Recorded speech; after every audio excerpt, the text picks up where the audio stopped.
সৈন্য ছিল, হার সমস্যায় যে কোনো সমস্যায় পড়তেন তার সাথে পরামর্শ করতেন, যেখানে যাইতেন তাকে সাথে করে নিয়ে যাইতেন। একদিন ওই বাদশা লোক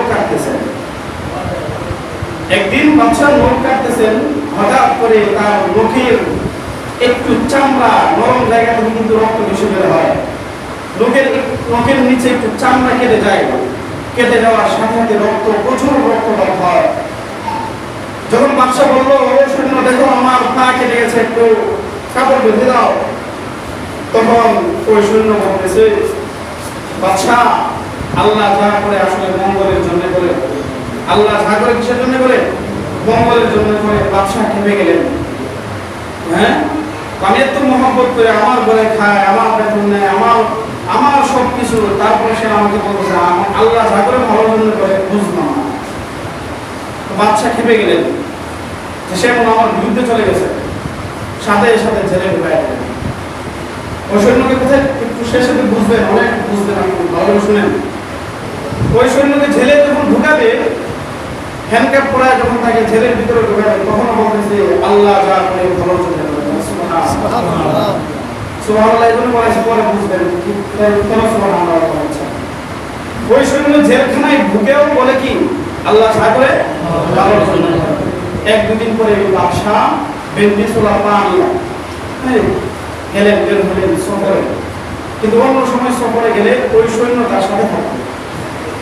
বাদশা অন্য সময় সফরে বা কোথাও গেলে ওই সৈন্য যাকে ঠেলে পেয়েছে সে সবসময় সাথে থাকবে। কিন্তু এখন কে সাথে থাকে? কেউ সাথে নাই, বরং বিভিন্ন সৈন্যদেরকে একটা দল নিয়ে তিনি সফরে গেলেন, শিকার করতে গেলেন। যখন জঙ্গলে ঢুকে গেলেন, ঢুকার পরে এক সুন্দর হরিণী তার সামনে পড়ল। এই হরিণী দেখে ওই হরিণীর শিকারের পিছনে সে মুগ্ধ হয়ে গেল এবং এই হরিণীর পিছনে সে ছুটল এবং তার ঘোড়া ছিল বেশি শক্তিশালী। ওই সৈন্যদেরকে পিছিয়ে ফেলে উনি কোন জায়গায় পথ ধরে অন্য রাষ্ট্রে চলে গেছে। কোথায় গেছে? অন্য রাষ্ট্রে চলে গেছে। যাওয়ার পরে কিছু অন্য মানুষ, হ্যাঁ, নাকে মুখে খালি লাগানো, তারা বলতেছে পায়ে গেছি রে, পায়ে গেছি। এই বাদশাকে দেখে কি বলতেছে?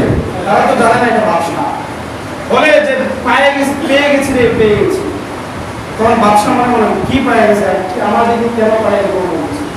সাথে সাথে তার ঘাড়ে করে নামাইলেন, নিচে নামাইলেন। নামানোর পরে সবাই দেখতেছে না, তার শরীর নরম, সুন্দর চেহারা। বাদশা বুঝে কি কেমন গায়ে বলতে তার শরীর নরম, তার কোনো সমস্যা নেই।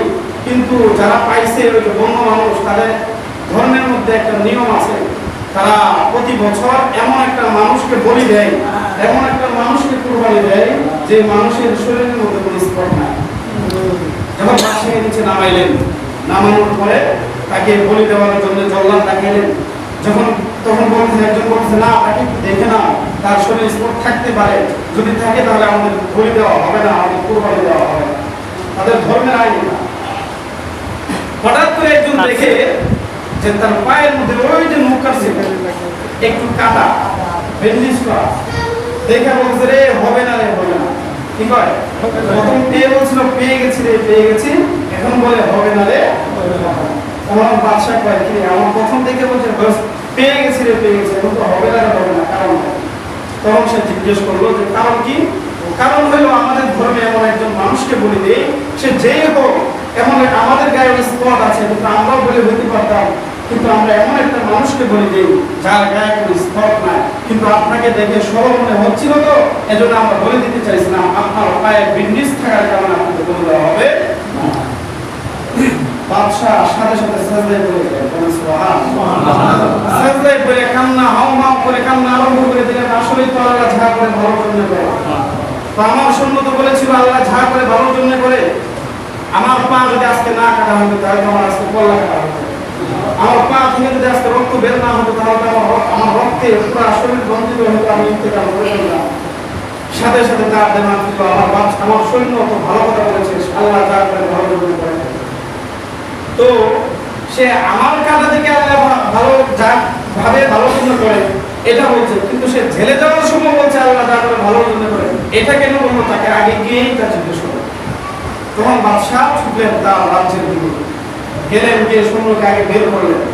বের করার পরে বললেন যে তুমি যে বলছিলে আমার পা কাটা দেখা আল্লাহ ঝাড় করে মঙ্গলের জন্য করে, তাহলে এটা আমি বুঝে আসছি, এটা পরে বলতেছি তোমাকে, আগে তুমি বলো জেলে যখন ঢুকছিলাম এটা কেন, এই সময় কেন তুমি আল্লাহ ঝাড় করে ভালো বলে বলছিলাম, বলে আপনার সাথে কি ঘটনা ঘটেছে এটা আগে বলেন।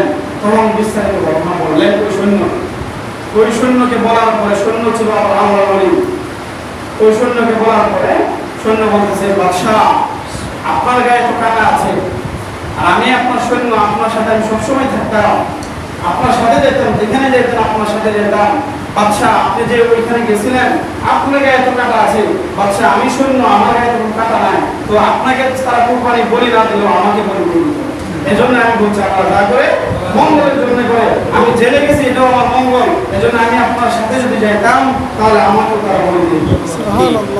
এটা